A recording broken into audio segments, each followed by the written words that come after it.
Wilayah Aceh Utara kembali berada dalam kondisi darurat. Hujan dengan intensitas tinggi yang turun tanpa jeda selama beberapa hari terakhir memicu banjir besar dan tanah longsor di sejumlah kecamatan. Dampaknya meluas, menyebabkan kerusakan signifikan pada permukiman warga, infrastruktur publik, serta memutus akses logistik antar wilayah.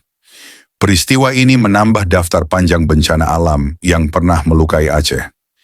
Ingatan kolektif masyarakat masih dibayangi oleh tsunami Samudra Hindia tahun 2004 yang meninggalkan trauma mendalam dan jejak kemanusiaan yang belum sepenuhnya pulih. Meski konteks dan penyebabnya berbeda, dampak penderitaan yang dirasakan kembali nyata di tengah masyarakat. Luapan sungai-sungai utama terjadi secara cepat akibat debit air yang terus meningkat.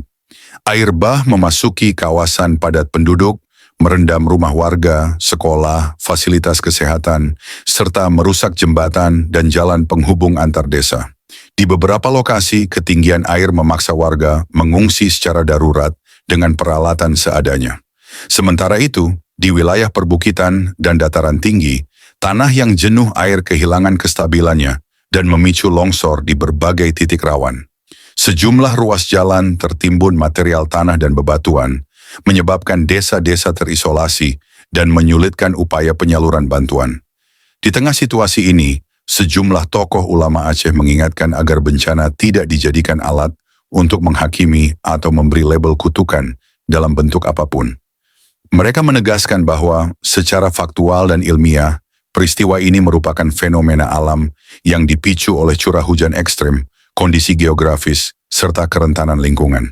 Namun di ruang publik, pandangan lain juga berkembang di masyarakat, yang memaknai rangkaian bencana sebagai sesuatu yang lebih dari sekadar peristiwa alam. Menafsirkan rangkaian bencana yang berulang sebagai tanda rohani, yang mereka sebut sebagai kutukan akibat ideologi eksklusif, yakni keyakinan bahwa satu kepercayaan dianggap paling benar dibanding semua kepercayaan lain di dunia. Bencana dipandang sebagai pola berulang yang dianggap menyerupai gambaran pembersihan seperti yang diceritakan dalam kisah zaman Nuh. Pandangan tersebut juga dengan sikap permusuhan terhadap bangsa Israel dipahami sebagai umat pilihan Tuhan dalam Alkitabiah. Janji kepada Abraham dipandang tidak diakui, sementara ungkapan kebencian terhadap Israel sering muncul dalam retorika publik tertentu. Bagi penganut pandangan ini, sikap tersebut diyakini membawa konsekuensi rohani. Apakah bencana ini sekadar peristiwa alam? Ataukah ada peringatan rohani yang sedang disampaikan? Sikap kebencian terhadap bangsa tertentu, khususnya Israel, dipandang oleh sebagian orang berpotensi membawa konsekuensi rohani, sebagaimana yang ditafsirkan Alkitab. Terdapat ayat-ayat yang menyebut bahwa bangsa-bangsa yang memberkati Israel akan diberkati, dan yang memusuhi akan menghadapi konsekuensi. Apakah bencana adalah kutukan, peringatan, atau ujian, sepenuhnya bergantung pada sudut pandang iman masing-masing. Namun yang tidak terbantahkan adalah penderitaan nyata di lapangan. Rumah hancur, jalan terputus, warga terisolasi, dan nyawa melayang.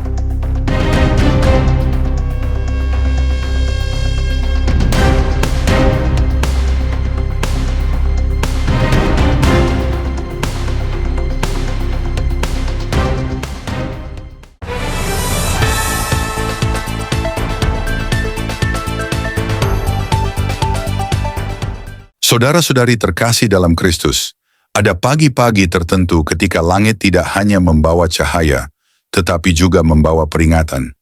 Ada hari-hari ketika bumi tidak sekadar menjadi pijakan, melainkan bersuara melalui air yang meluap, tanah yang runtuh, dan jeritan manusia yang kehilangan tempat bergantung. Pagi ini kita merenung di tengah kabar duka dari Aceh Utara. Hujan dengan intensitas tinggi yang turun tanpa jeda selama beberapa hari telah memicu banjir besar dan tanah longsor di sejumlah kecamatan. Permukiman rusak, infrastruktur publik lumpuh, dan akses logistik antar wilayah terputus. Warga mengungsi dengan apa adanya. Desa-desa terisolasi, dan penderitaan nyata kembali hadir di hadapan kita. Firman Tuhan tidak pernah menggambarkan alam sebagai sesuatu yang liar dan tak terkendali. Sebaliknya, seluruh ciptaan berada di bawah otoritas Allah. Ketika Ia menetapkan batas bagi laut, supaya air jangan melampaui perintahnya, demikian firman-Nya. Amsal 8 ayat 29. Jika laut memiliki batas, jika hujan turun atas perintahnya, jika bumi bergerak dalam pengawasannya, maka tidak ada peristiwa yang sungguh-sungguh kebetulan. Namun Alkitab juga menolong kita memahami satu kebenaran penting. Bencana tidak berarti Tuhan kejam. Seringkali yang lebih berbahaya daripada bencana itu sendiri adalah ketiadaan refleksi manusia. Karena itulah kitab suci berkata, apabila sangkakala ditiup di suatu kota, tidakkah rakyat gemetar? Amos 3 ayat 6. Bukan karena Tuhan menikmati ketakutan, melainkan karena manusia kerap baru mau mendengar ketika kenyamanan diguncang. Di tengah situasi ini, para tokoh ulama setempat mengingatkan, jangan jadikan bencana sebagai alat untuk menghakimi atau melabeli penderitaan sebagai kutukan. Secara faktual dan ilmiah, banjir dan longsor ini dipicu oleh curah, hujan ekstrem, kondisi geografis, dan kerentanan lingkungan. Dan sebagai orang beriman, kita dipanggil untuk menolong, bukan menuduh. Namun saudara-saudari, kita juga tidak bisa menutup mata bahwa di ruang batin dan percakapan publik muncul pertanyaan-pertanyaan rohani. Apakah ini sekadar peristiwa alam? Ataukah ada peringatan yang sedang Tuhan sampaikan? Sebagian orang menafsirkan rangkaian bencana yang berulang sebagai tanda rohani, menyebutnya kutukan, dengan ideologi eksklusif. Keyakinan bahwa satu kepercayaan dianggap paling benar sambil memelihara kebencian terhadap pihak lain. Dalam gambaran ini, bencana dipandang sebagai pola berulang, menyerupai kisah pembersihan pada zaman Nuh. Di titik inilah firman Tuhan menuntun kita untuk berhati-hati, namun juga jujur di hadapannya.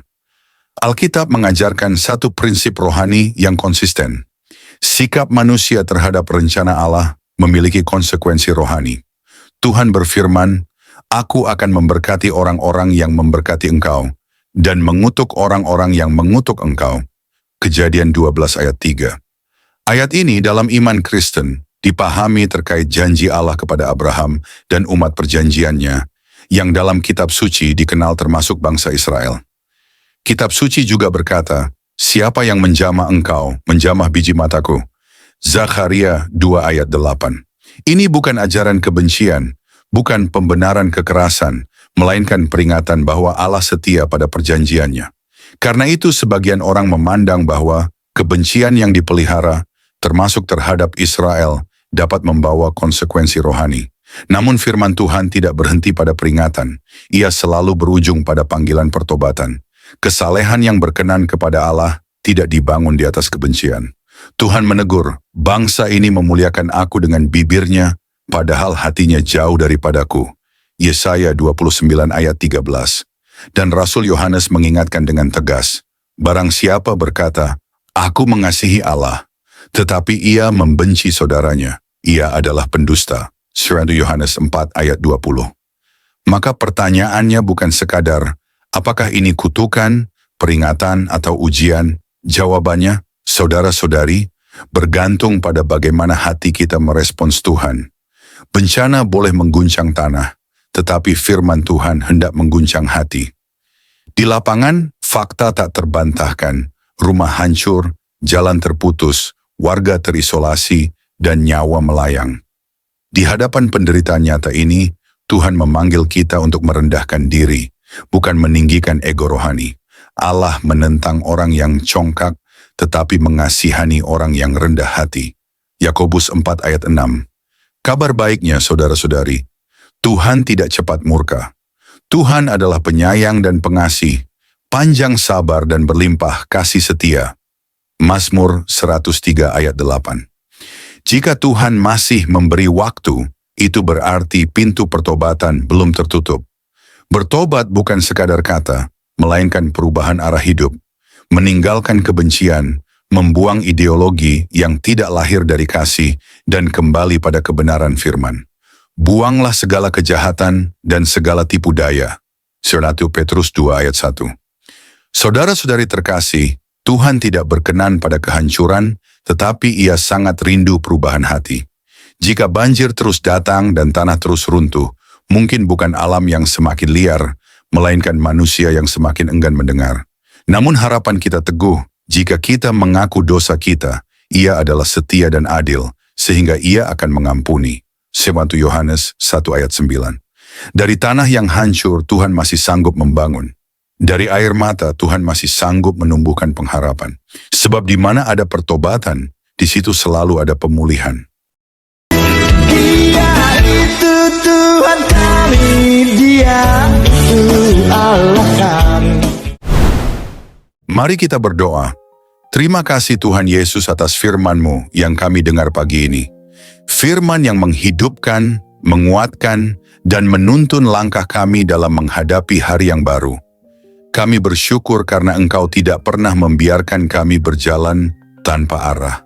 Engkau berbicara, Engkau menegur dengan kasih, dan Engkau meneguhkan kami lewat setiap ayat yang telah Engkau bukakan pagi ini. Terima kasih untuk hadirat-Mu yang begitu nyata. Bahkan dalam kesunyian pagi, kami merasakan bahwa Engkau dekat. Engkau menyentuh hati kami yang mungkin sedang letih, kecewa, atau kehilangan semangat. Engkau mengangkat wajah kami yang tertunduk dan memberi harapan bahwa kami tidak sendiri. Tuhan Yesus, kami tahu bahwa hari ini bukan sekadar rutinitas biasa. Hari ini adalah kesempatan baru, lembaran baru, dan anugerah yang Engkau percayakan kepada kami. Itulah sebabnya kami ingin memulai hari ini dengan berserah sepenuhnya kepadamu.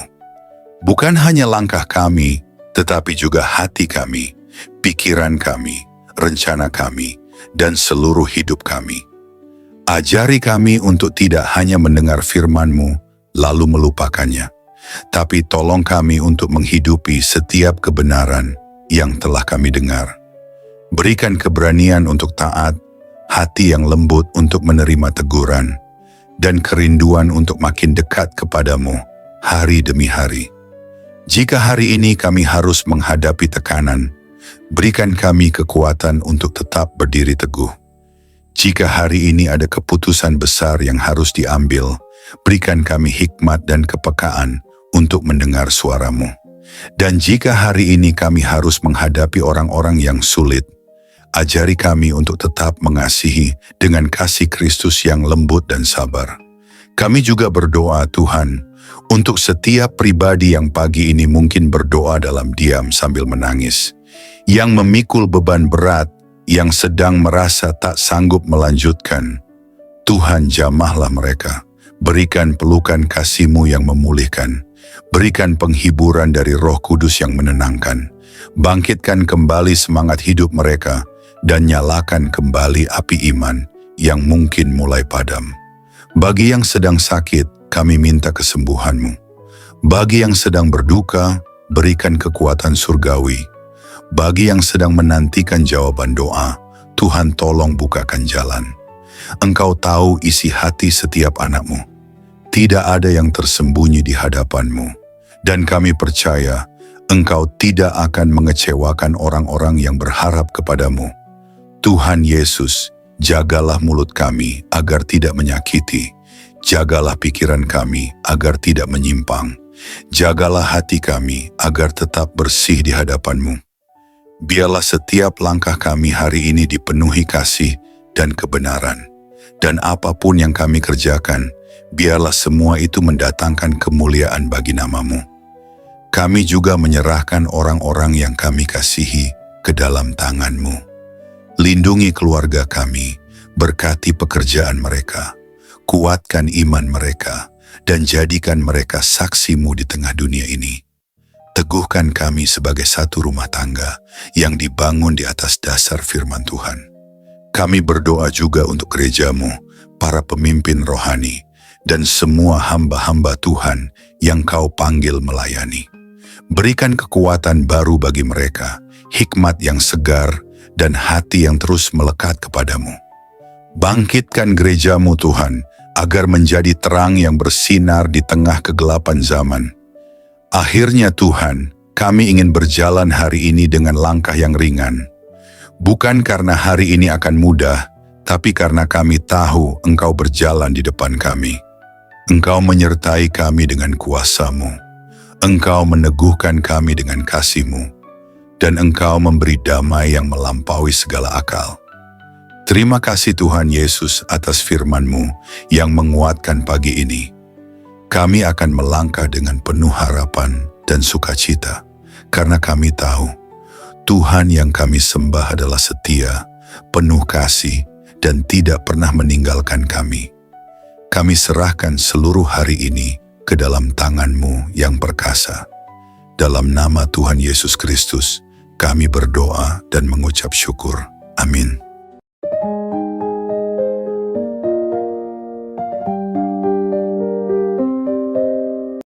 Terima kasih telah meluangkan waktu untuk mendengarkan renungan pagi ini.